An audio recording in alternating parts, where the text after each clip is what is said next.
Have you ever felt taken advantage of in a relationship? If so, this video is going to share with you the 3 signs that you are giving away your power in a relationship, but more importantly, how you get that back. If we haven't had the pleasure of meeting yet, I'm Connie Jo Holmes, and I'm the founder of Be You to Be Full Hypnosis and Coaching, where I help people every day with relationships and emotions and understanding yourself and kind of our intentions behind everything.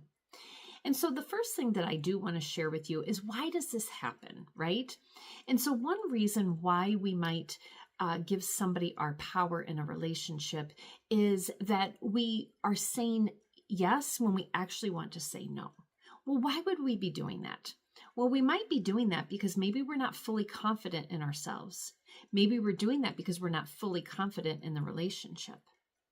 Also, maybe we have those people-pleasing tendencies. And so one thing that I want to share with this is, first of all, having confidence in yourself. Who are you? What drives you?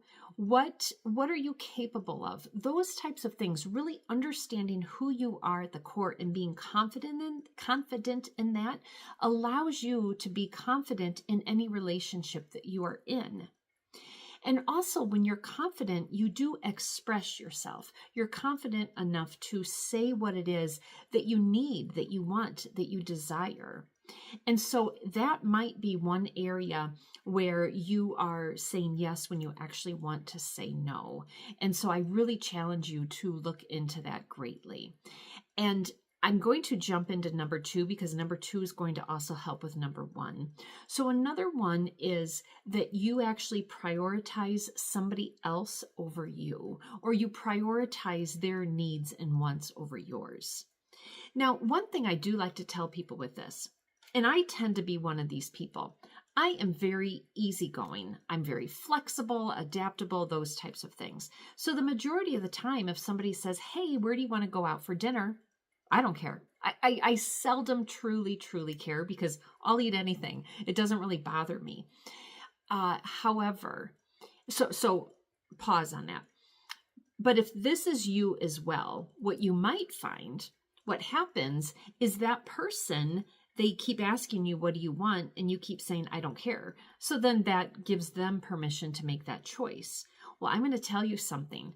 Have you noticed, if that's you, have you noticed that that person all of a sudden stops asking you and they start telling you, hey, we're having Chinese for dinner tonight. Hey, I made reservations at the Mexican restaurant.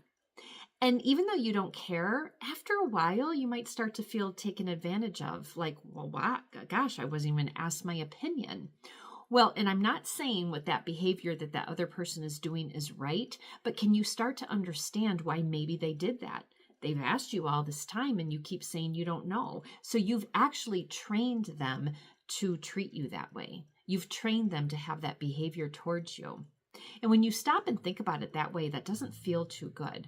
So even if you are a person who you really don't care, you're pretty flexible and adaptable, start to care, or start to, 1 out of 3 times, interject what your opinion is. Interject what you actually do have a preference for. And if you don't have a preference, just make one up, because then that way you start to put yourself into the equation. And when you put yourself into the equation, that other person is also going to put you into the equation. So that is a very, very important thing to do and to remember. And then that can help you to, then feel confident, right? Confident to speak up and share what it is that you want and what you desire. The last thing that people do is we then start to change ourselves to fit in with the other person. I always like to talk about this using this example. So think about Coca-Cola or Pepsi. How many flavors of Coca-Cola have there been? There's always been the classic Coca-Cola, and I think there's always been the classic Diet Coke. But oh my gosh, Coke has had so many variations of different flavors, right? They have lime infused, they have mango infused, all these different things. But you know what? What is that Coca-Cola that you can go to the store right now and always find on the shelves? The classic Coke and the classic Diet Coke. And that is because the classics stick around. Those fly-by-night flavors, they don't last. And so that is a way to look at it with yourself as well. If you are adapting yourself to fit into a person, a place, or a situation, you need to stop and ask, do I really fit in here?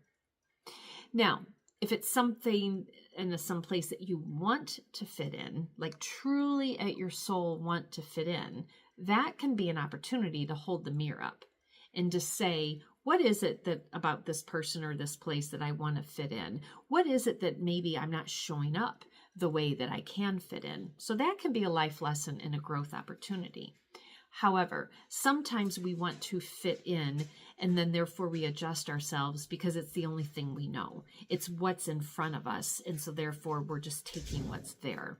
Well, you know what? When we do that, when we shape shift ourselves to fit into a situation and we're beating our head up against the wall, because that's what happens, what we're doing is we're missing all these opportunities out here where we would naturally fit in.